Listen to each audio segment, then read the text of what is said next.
Give us something crazy that even though it's not proven, that could be the case. I think that, for example, we could regenerate pieces of the body that were, once they were gone, and you suffered all the consequences of that, and you had a shorter life, you had a worse quality of life.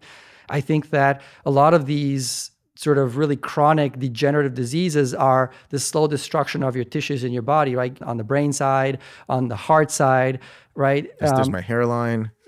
I mean, there's definitely stem cells for hair, and I know a few companies working on it.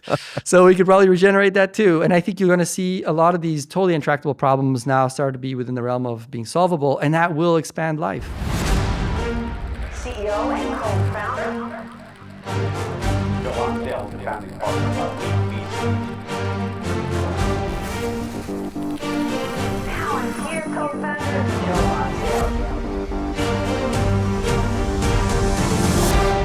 I'm going to introduce you to one of the companies I'm most excited about. Ivan Dimov is the CEO and co-founder of Orca Bio. He's already saving hundreds of lives. Pretty soon he's going to be saving hundreds of thousands of lives per year with novel cell therapies. What's a cell therapy? How these bio companies work? Why should we be optimistic about what's going on in this part of the world? Let's meet Ivan. Ivan is the founder of Orca Bio and is the CEO and one of my favorite companies in the biotech world. So I'm really excited to have you on. Thank you so much. Appreciate it.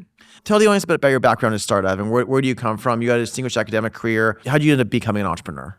Great question. I guess very early on, I just realized that solving really hard problems, especially with new technology or new technological solutions, was really exciting for me. And so I've sort of gravitated towards that. And so at the beginning, I decided to study electrical engineering in order to kind of get a lot of training on how do you come up with really cool, innovative technological solutions. And then went on to do more on the science side and got a PhD in applied biophysics. Again, really trying to understand how you do research and how you do innovation. But I also, around the same time, figured out that the technical solution, if you want to have impact on folks, it's really important. But just as important, maybe even more important, is how do you translate that solution to society? And that's where entrepreneurship was really key. It's really hard to take really interesting, cool ideas, and even if they work technically really well, translating that in a way that it can really impact society is hard, and it takes a lot of effort, a lot of time, and sometimes it could be even more challenging than the actual technical solution. So when I realized that, I was really hooked on this idea that you have to have the fundamental technology and solid scientific technical idea, but you also have to couple that with a lot of thought and a lot of effort and a lot of investment on the entrepreneurial side and really translate that into full impact on society. Otherwise, things just get stuck along the way. I like that. So you can be a PhD in biophysics and you have something in the academic world, which is funded by government, and you make some big breakthroughs there. So for example, Irv Weissman's lab made some very big breakthroughs over a decade, but then she started Orca in 2016. We're now in 2024. You've been working really hard with a lot of people. You spent hundreds of millions of dollars, and you're just about to get something approved. And you've impacted already over 400 lives if you've treated, but you're going to be able to impact tens of thousands of lives thanks to that. Like, break that down a little bit more for me. Like, what do you do in academia, and what do you do as an entrepreneur? Because I think there's guys like, I'm friends with Ro Khanna, who's like much to the left of me, and he says, well, we're already paying for all these things in academia. Shouldn't the government just tax most of them because we created them in academia? Like what have you done to create something in the last 8 years at Orca? Like, how is that different than academia? I mean, I'm not sure about sort of how you do ultimately, build a country and how to make it most successful. But what I do know is that there's a huge step when you go from research and development and fundamental breakthrough to translation into impact on folks. And especially if you're doing something life-saving, where you have to really demonstrate that it's scalable, that it works, that it can impact a lot of lives, that can fit into the existing system, both from the perspective of delivery and from a perspective of reimbursement and from a perspective of really getting to the right patients and giving access. I mean, those are pretty big challenges that you need to spend quite a bit of thought and effort onto it. So let's go specifically into Orca. What did you guys do at Stanford? What was the breakthrough? We got inspired by Irv Weissman. He told us a bit about a story of a company he'd built maybe 20 years earlier, where it was probably one of the pioneers in cell therapy. And it was really important for that therapy to actually work, to have high precision manufacturing.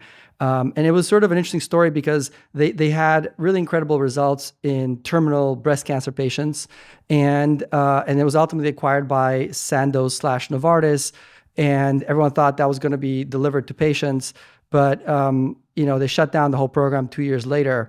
And we went back and looked at it almost 10 years later or 12 years later and saw that the cure rates were really incredible. It was like several fold higher than what you'd expect. You basically, if you have terminal breast cancer, it's a death sentence, right? So having this incredible results was this really compelling idea where, look, we actually can have a way how to cure these patients. Over a decade, we haven't been doing it. And one of the big barriers to be able to achieve that was developing high precision manufacturing of cell therapies.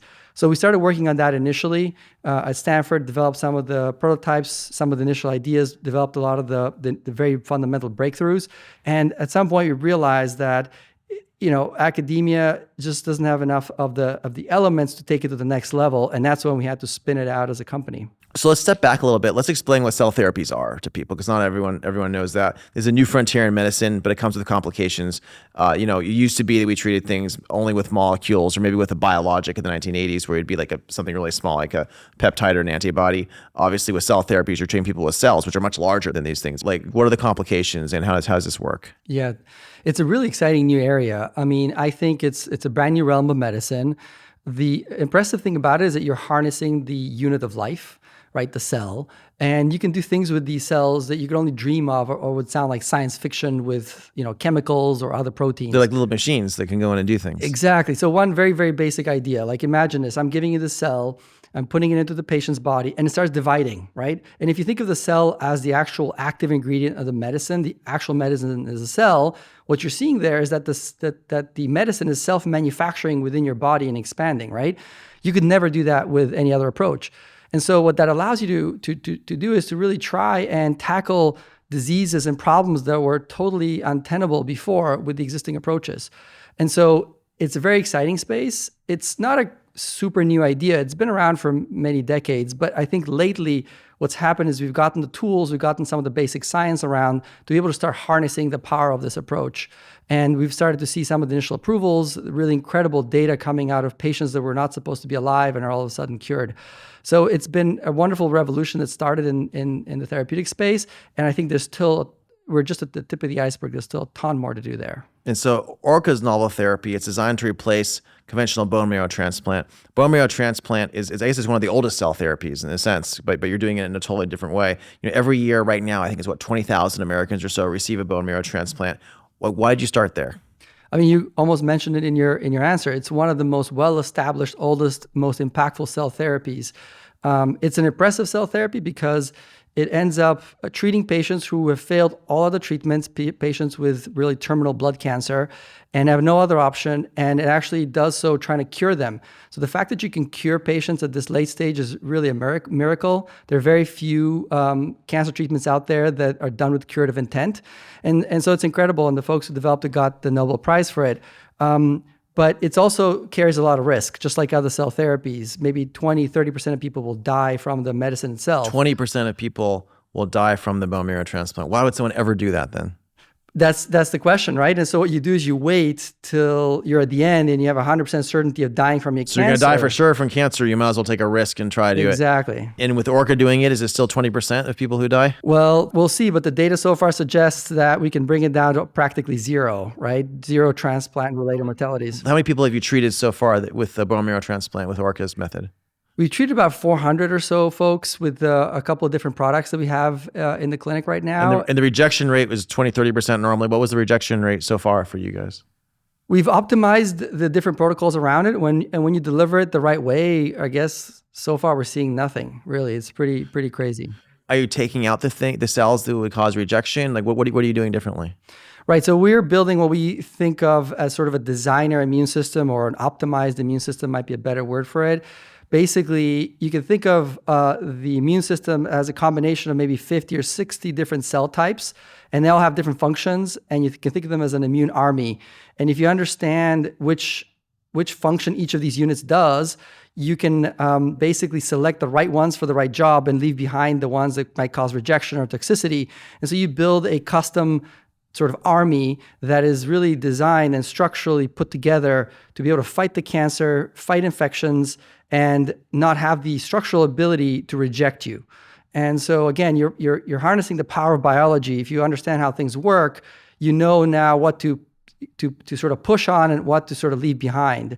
And I think that's sort of the key. It's using these naturally occurring cells, which means you harness a lot of the power of whatever is already built by nature without creating any more risk, without having to manipulate them and totally restructure them, and ultimately get these incredible results out of patients. Interesting situation here because a bone marrow transplant originally was not FDA approved. It's a method or process that existed, I think, before the FDA started regulating these things.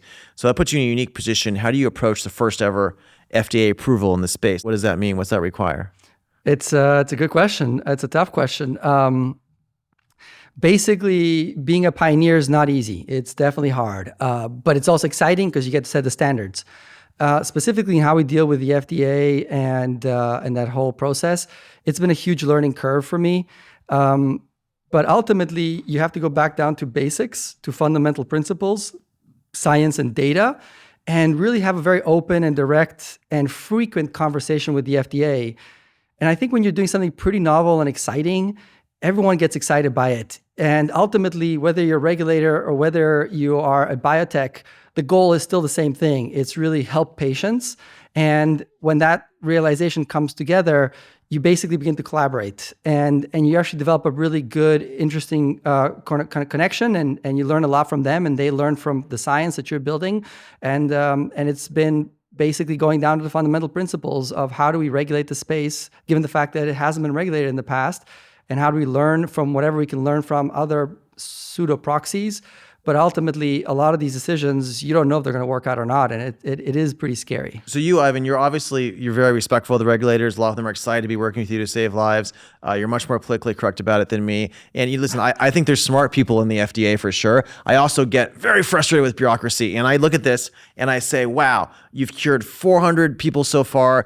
And normally 80 of them or more would have had rejections. And so it's just very clearly like, if my relative's going to get this bone marrow transplant, if they have late stage cancer and they're candidate, I would like fight however I can to make sure it's Orca. I think Stanford Hospital even said, I heard, that it's unethical not to use Orca at this point. So, I mean, I probably wouldn't be allowed in the FDA, but if I was still on the FDA, I'd be like, this is crazy. We have to just approve this right away. It's obviously correct. Like, what's the delay? What's the process? Like, shouldn't this be something we're going really fast on?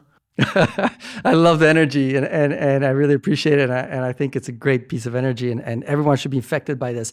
And look, I think the truth is we are going as fast as we can. And I think even the regulators have been really amazing in trying to be as flexible and as open as possible. Ultimately, the key is that you need to make sure that you can unequivocally say that your stuff is better than anything else out there. And you have to do a randomized study. That is the gold standard. So you're doing those studies now. And we're doing those studies. We're almost at the end of those studies. So I think we're almost there. Right? I think we had a huge leap forward in identifying what the goals were. We set our minds to it. We executed as quickly as possible. We got a lot of acceleration.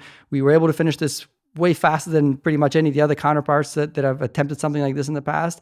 So I think we're getting there pretty quickly. So there's 20,000 people a year get this. Let's just say on average, that means there's probably like, at least 1,600 people or more per month getting this. If 20% of them are dying unnecessarily, that's at least 320 unnecessary deaths per month. It feels like a very serious responsibility. This would almost drive me mad. Is that something the company, is it a mission everyone is kind of aligned with? Like, wow, we're going to save these lives. Like, what's that feel like inside the company? Oh, it's a ton of, it's a huge ethical kind of weight on us. And even during the clinical trial phase, we've had scenarios where a lot of people want to get enrolled and we made it a mission never to have a waiting list. And even during the pandemic, everyone was locking down and we were expanding the manufacturing facility so that we can deliver. Thankfully, everyone so far that has wanted to enroll in the trial has had a chance to enroll and has had the option.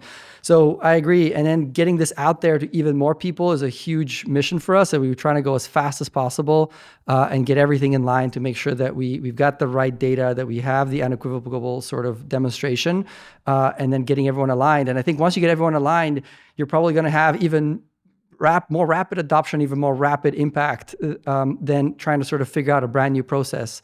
So yes, it's not an easy. It's definitely really, really tough balance, especially once you're dealing with human lives.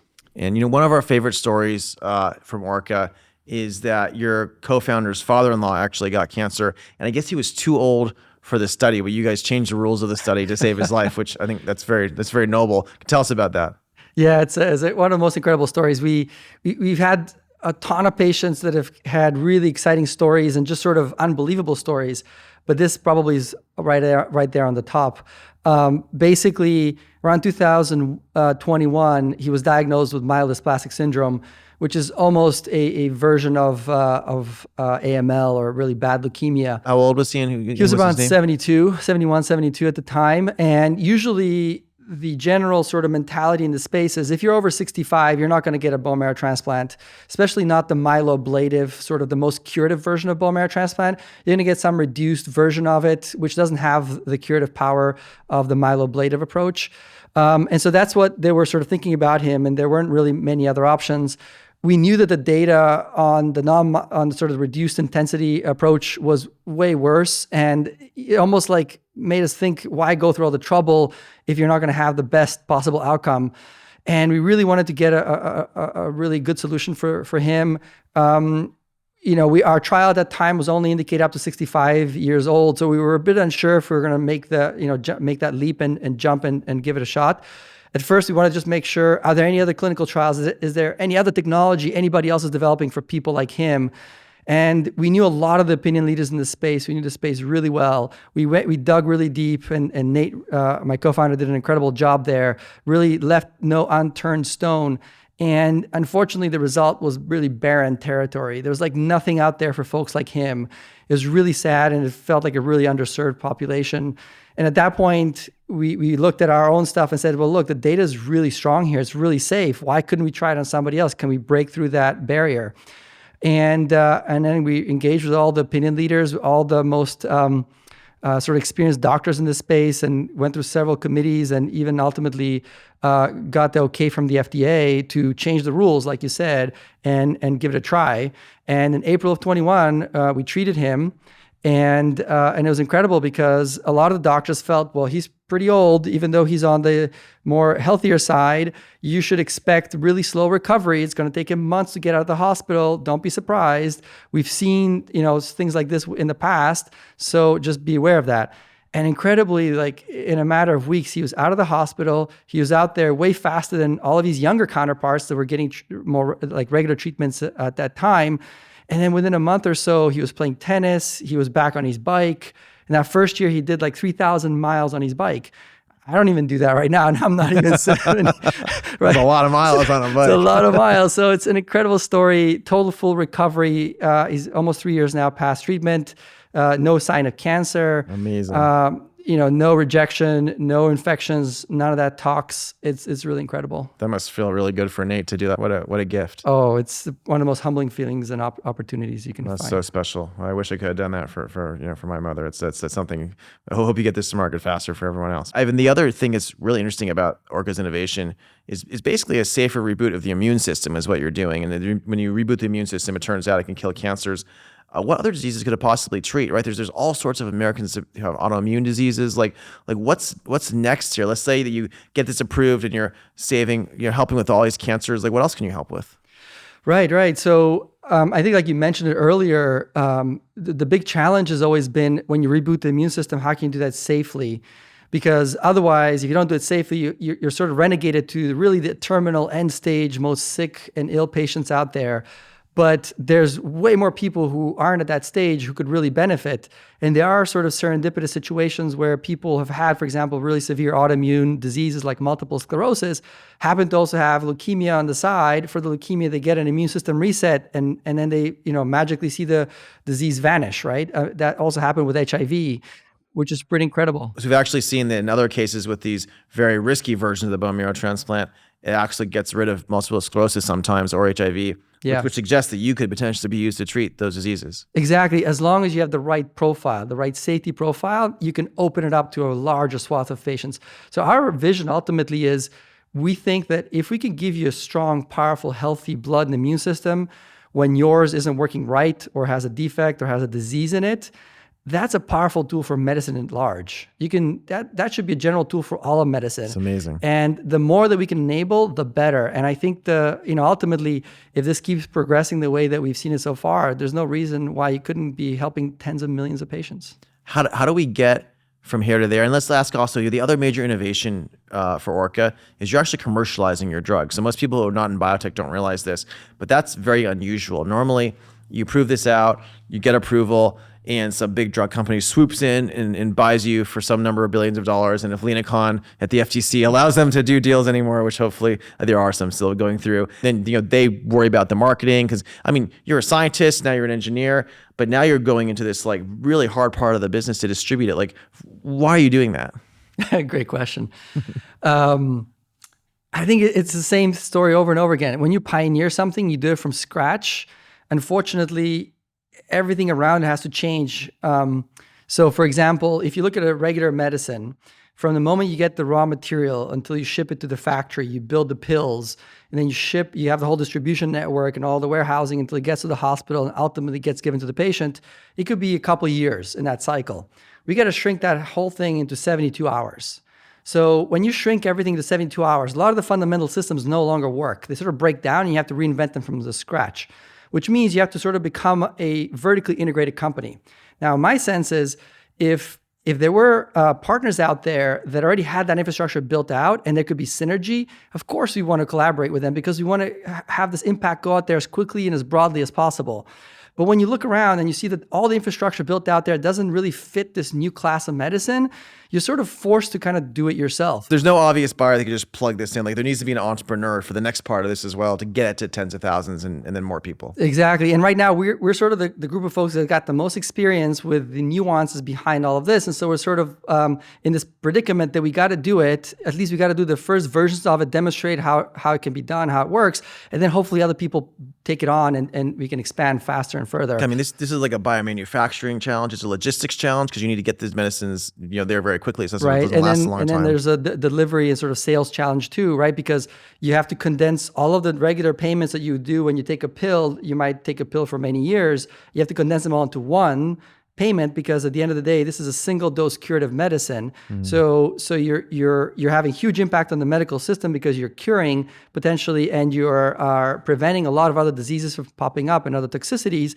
So you're saving a lot of sort of dollars from the system, but you're delivering that all in one fell swoop at the beginning. And then that also kind of disrupts the payment structures that are out there. And you have to sort of figure out innovative ways to handle that too, right? So it's sort of like from the raw material all the way through to payments, everything gets disrupted and you have to rethink the system. And when something's really novel, you got to bring some of those more daring minds to try to do that versus the established companies that are a lot more focused on sort of the things they really know. The big companies know how to run these big machines that are already well defined. They don't know how to necessarily do some of these new things. So I think they do, but it's just much harder for them. And so we want to be able to accelerate this as quickly as possible. That makes sense. Let's talk a little bit more about the biomanufacturing side and the challenges there. Like what infrastructure and technologies are needed to deliver these, at scale. So we originally had to develop a bunch of machinery, technologies, had to develop novel ways of sorting cells. Because originally you had like a semiconductor plate and there'd be like lots of little wells in the semiconductor plate and you could scan each one and certain things would drop through the plate, right? If it was the correct cell or not. But are you going to use that longer term or what's the framework now? Right. So we would like to, so we have a whole stack of technologies. That the technology you mentioned is sort of the accelerator to be able to broaden it out to really huge numbers of patients, where we're basically using lasers and light to move cells around and sort them, and that can really speed things up by orders of magnitude. So we're really excited about that scalability opportunity. But then around that, you also have to build all the other preparatory technologies and all the logistics technologies. Like we actually have to develop our own logistical system and our own set of medical couriers who will actually take the product and deliver it to the patient, our own tracking systems, and then ultimately also get the hospitals to be able to interact with these products and quickly get them into the patient veins rather than having them sitting around. Is this something that goes through an IV or how's it get delivered? It's an IV bag, yeah, that's right. So they have to sort of be ready with the patient. The patient has to be prepared to receive this, so they get this conditioning regimen to be able to receive the medicine, and all has to be synchronized. So it's sort of a process, but it's also a product because the composition of matter of these cells is unique and proprietary, and there's some key things there that have made it work and made this happen where people have failed in the past. But then you have to have the whole other garnish around it to really be able to extract all that value and get the impact onto the patients. And then ultimately access is a big one too, reimbursement and the payment systems and the payment. There's a lot going on here. There's all sorts of things. There's a lot of stuff going on, yeah. Actually, one thing I've noticed is you seem to run pretty lean. A lot of biotech companies, especially the last 10 years with a lot of funding, have hired a lot and spent a lot of money. I think you bias on not being as wasteful, but how do you think about that, and how many people do you have? Yeah, we've been growing definitely. I think the difference is that we grow at a steady pace instead of exponential growth and then having to cut people. We go long-term steady. We've tripled our size over the last, I think, 2 years or so. So it's been pretty painful in some ways. So you are getting ready to go big because you have to. Yeah, we got to. But the thing for us is always trying to be as realistic as possible and knowing that sometimes things take a bit longer. So sometimes when you preempt too much and you get too ready too soon, you get caught sort of off guard.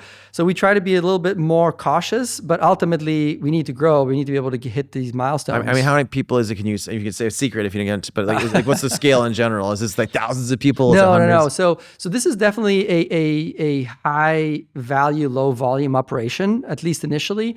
So I think right now we're sort of in that 1 to 200 range of employees. So nothing too crazy in terms of numbers, but not too small either. Ultimately, I think we probably will still need to add, a couple hundred people more. And I think definitely within 1,000 people, we'll be able to do a lot and extract a lot of value and deliver a lot of products to patients and hopefully save a lot of lives. And so you have this first treatment coming, and you're going to scale that up, and hopefully you'll replace within a few years most of these bone marrow transplants, because who would want to do the old way?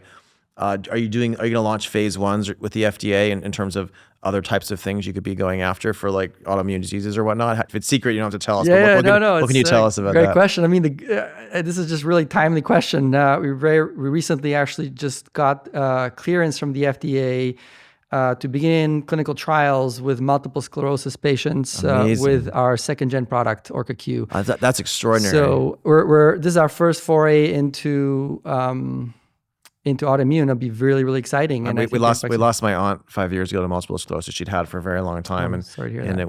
that would have been really amazing. But I hope. So this is probably for people who are further along with real serious problems. You're going to be trying to help. Right. We're starting off with primary progressives, which is one of the variants of multiple sclerosis that's really challenging, and there's really no medication that stops the progress there. And within sort of a very defined amount of time, they get into pretty bad shape. So we'll start there. We'll see what the safety profile looks like with those patients, and then we'll hopefully expand it to the rest of the variants as well. I think you have one big plant in Sacramento right now, and I mean, if this stuff works, you're going to have to build more of these plants on the East Coast as well to treat people, and then around the world. Are you thinking about? Is that a few years from now you need to build more plants, or how's that going to work? Right. So we built already one big plant that will sort of be the template, and hopefully we can use this template across multiple other areas. We are also right now exploring opportunities with partners to see if we can adapt some of the existing plants that are out there to our version of manufacturing, so that we don't have to always start from scratch and go faster. So I think it'll be a mix of multiple solutions from partners and manufacturing support and our own plants that will, again, it's sort of case by case, but our principle here is go as quickly as possible, impact as many patients as possible, as long as it's effective and good. If you were to inappropriately make very bold predictions for the future, let's say we're in 2030 now, we're looking back, and you've been successful and you've taken this to a bunch of areas, like what does this company look like, and how many people is it helping each year, in a decade from now? I'm hoping we're in the millions, many millions, tens of millions, hopefully. And look, I think the idea is to bring really high precision cell therapy medicine to a large swath of people. I think even combining it with some of the modern gene editing approaches in certain scenarios would be extremely exciting and helpful. And we've already initiated some work on that kind of stuff too. I just think this better understanding of biology combined with these really high precision tools that we have is just opening up a huge opportunity, and we're just seeing the tip of the iceberg right now. And what's the biggest obstacle to getting there? If you're going to be helping millions of people per year in a decade, if that doesn't happen, like why not? What's the obstacle? What's hard right now?